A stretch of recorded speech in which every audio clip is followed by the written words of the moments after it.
Look, I'm gonna be honest. I don't really like beer that much. He just reminds me of cheese from old school. Gee. Didn't we lock you in the dumpster one time? I got out. You know, we got this video coming up next week about Josh Weissman. Ooh, who I know you're familiar with him. Yeah, I've taken everything I know out of his playbook. Yeah.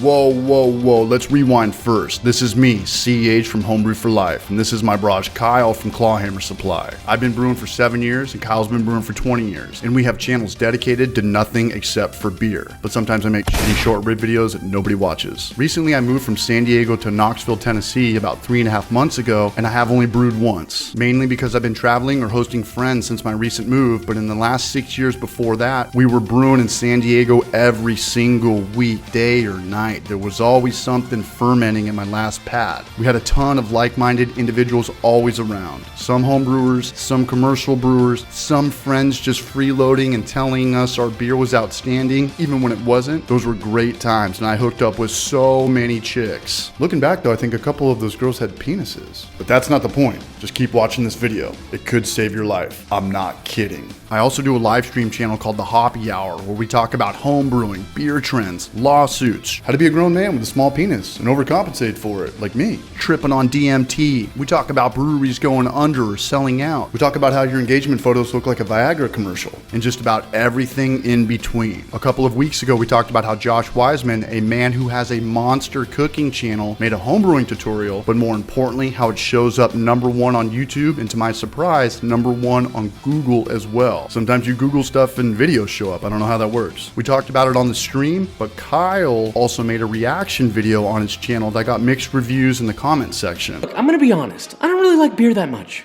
Yeah, he doesn't even like beer. I thought that Kyle did a decent job of the video, but he left some important things out, so it's time for me to set the record straight. All right, so what's the fuss? What's the deal with this? Well, YouTube is just like big business, or better yet, big beer. The bigger channels get the accounts, and our accounts are not grocery stores or liquor stores. They're exposure on the internet. You're only as good as your exposure, and we don't get too much exposure. Since homebrewing is so small, it's pretty much just a club where we make videos almost just to entertain each other. It's almost impossible for homebrewing channels to stick around since we have the worst conversions on the internet. There's really just no viewership, that's the bottom line. But any channel with millions of subs can come in and just big beer us out. Just Budweiser us all the way to the bottom. Any gamer channel, cooking channel, comedy channel, podcaster with 1 million+ subs can make a beer tutorial, and they're gonna swoop in and bump us down. And it doesn't matter if it's the most resourceful homebrewing video out there or the absolute worst resource out there. I don't really like beer that much. Nobody is more mom and pop than homebrewing channels on YouTube. The bigger channels can bump us out, but hey, you know what? They deserve that. That's how the world works. But I can still make this video. Cheese's video got almost 3 million views, and in this community, that's unheard of.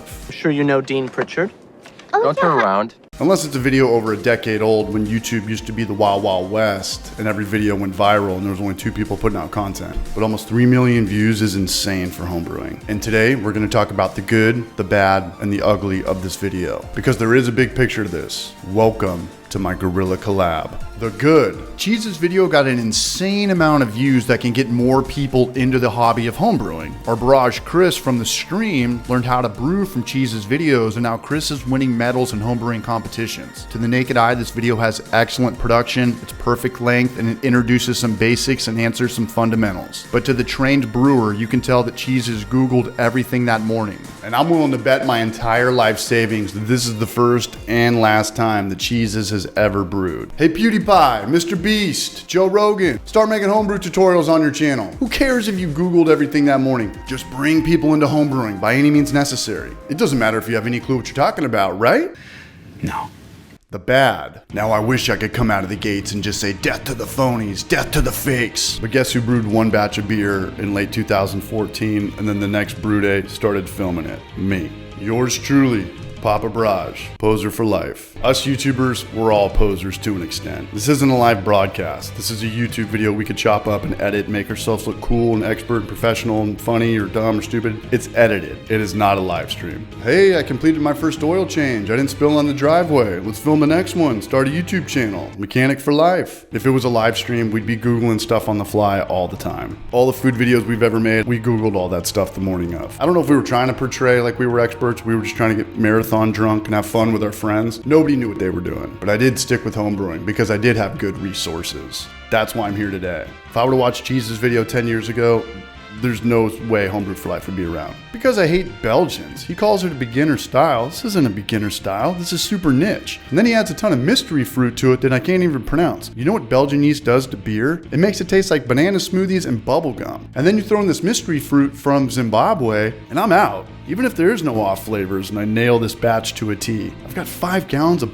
bubblegum beer with mystery fruit. You better have some friends that like Belgians or I'm dumping this batch. I'm out. Guys, this is homebrewing, where 80% of the people quit after their first batch. We're not making an omelet or a street taco. There's a lot more money and time that goes into this stuff than just making lunch or spaghetti. Cheese's video got some people into homebrewing, but I guarantee you there's way more people that brewed this batch, followed along his every step, that quit after brewing one time. Here's the pulse to this whole video. There's 2 people watching this video. First, Cheese's audience. 99% of his subscribers, whoever watched this video, they're not gonna follow this recipe. They're watching this channel for his personality and the production value. Richard, can I talk to you for a second? Megan, I'm a little busy. He could say anything in this video to those people. I'm an expert, brew it on a Mr. Beer kit, add bubblegum yeast and mystery fruit from the Amazon, and add some Flintstone vitamins at flame out, and then dry hop it with turkey jizz and another pound of mystery fruit. He could say anything. But here's the problem. The second type of person watching this video is not a subscriber. It's a unique visitor, which is a first impression.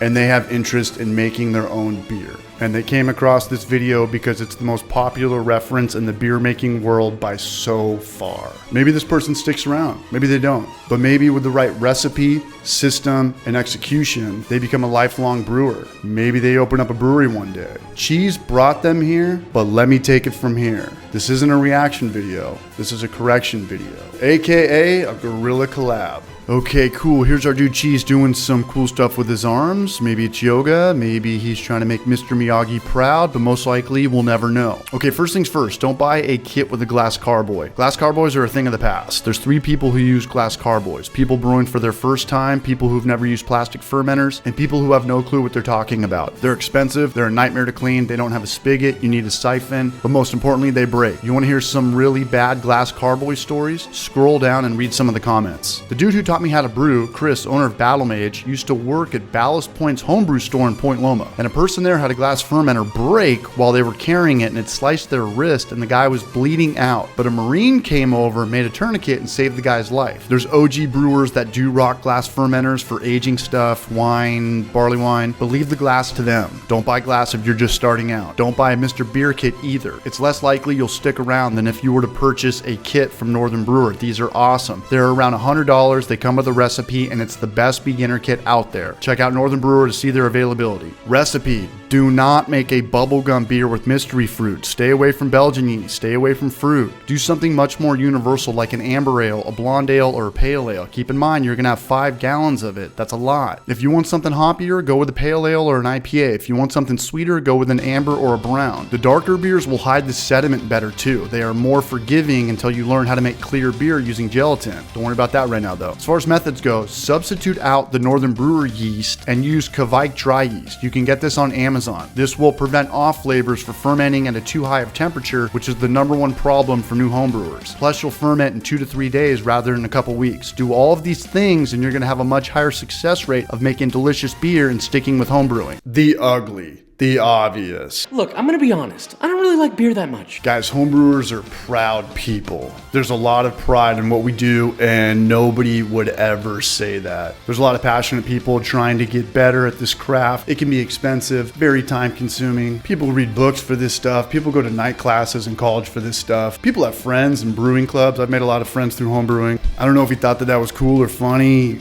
I don't know. Step aside, Richard Pryor. But that's the last thing on planet Earth I would ever say. And I think I'm speaking for Kyle, where if he didn't say that, I don't think we're making these videos. I'm not saying you need to be an expert to make a YouTube video. You can really just fake it all. But don't come in like a douchebag. The people who have been around are going to sniff you out in less than 2 seconds. He also says a lot of weird stuff in the video, and he goes on these rants about how he Problem is, brewers aren't making beer for you. is a brewer, but he doesn't like beer, but it's the brewery's fault. They're making it for them, for what they like, for what they... Because they make beer for them and not the customer. I don't know. It's just super cringe to watch. This was a great collab. I feel good. You feel good? Tune into next week where I guerrilla collab with Jose Canseco.